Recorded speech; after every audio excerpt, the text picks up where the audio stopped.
घबराहट और किसी की सफलता की बौखलाहट में आदमी क्या न बोल जाए, आज यही हाल बीजेपी का है। भारत जोड़ो यात्रा और राहुल गांधी को जनता से मिल रहे अपार समर्थन से देश तोड़ने की विचारधारा वाली बीजेपी पूरी तरह घबराई हुई है। हालात ये हैं कि यात्रा को बदनाम करने के लिए बीजेपी का आईटी सेल देश की जनता को गुमराह करने की कोशिश में है। रोज भर भर कर झूठ परोसा जा रहा है। पहले कंटेनर, फिर जूते, टी शर्ट और अब बीजेपी इतना नीचे गिर गई कि जूते के फीते तक आ गई है। भारत जोड़ो यात्रा की शुरुआत में ही झूठ की शिरोमणि स्मृति ईरानी ने कहा कि राहुल गांधी ने कन्याकुमारी से यात्रा शुरू करते हुए स्वामी विवेकानंद जी की प्रतिमा को नमन नहीं किया, पर उनका झूठ पकड़ा गया। लेकिन क्या मजाल, कितना बड़ा झूठ पकड़े जाने के बाद भी वो देश से माफी मांग ले। सिलसिला यहाँ कहाँ थमने वाला था। इसके बाद झूठ की मशीन बीजेपी आईटी सेल के मुखिया अमित मालवीय ने कोशिश की।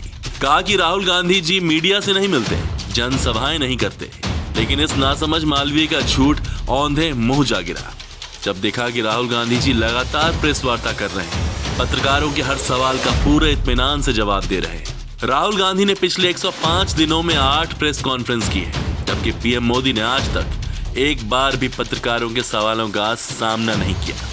इसी कड़ी में एमपी के खरगोन से गुजर रही यात्रा के एक वीडियो को बीजेपी प्रवक्ता से लेकर प्रदेश अध्यक्ष तक सबने ट्वीट कर दिया, जिसमें कहा गया कि भारत जोड़ो यात्रा में पाकिस्तान जिंदाबाद के नारे लगे, जबकि ये सरासर झूठ था।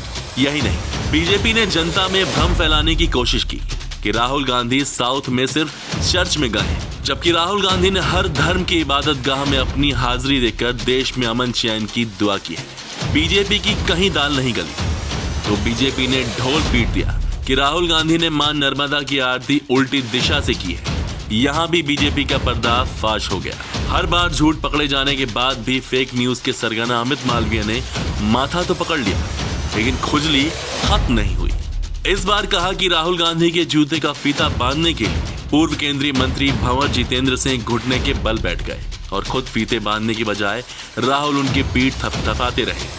और जब सच्चाई सामने आई तो बीजेपी वालों के पास मुंह छिपाने को कोई जगह नहीं थी। तस्वीर की सच्चाई ये थी कि यात्रा में चलते हुए पूर्व केंद्रीय मंत्री भंवर जितेंद्र सिंह के जूते के फीते खुल गए थे। तभी राहुल गांधी जी की नजर पड़ी और उन्होंने जितेंद्र जी से फीते बांध लेने को कहा।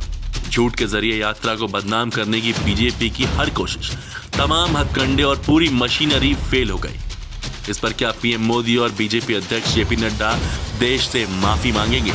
क्या नड्डा विश्वास दिलाएंगे कि नरेंद्र मोदी कभी राहुल गांधी जी के सवालों का सामना करेंगे?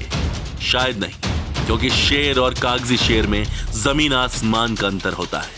ये बात बीजेपी बखूबी जानती है कि कांग्रेस की भारत जोड़ो यात्रा बेहद कामयाब है, लेकिन मजबूरी है कि कह नहीं सकते। बीजेपी की इस हालत पर मशहूर शायर बशीर बद्र का एक शेर याद आता है, जी बहुत चाहता है सच बोले, क्या करें हौसला नहीं।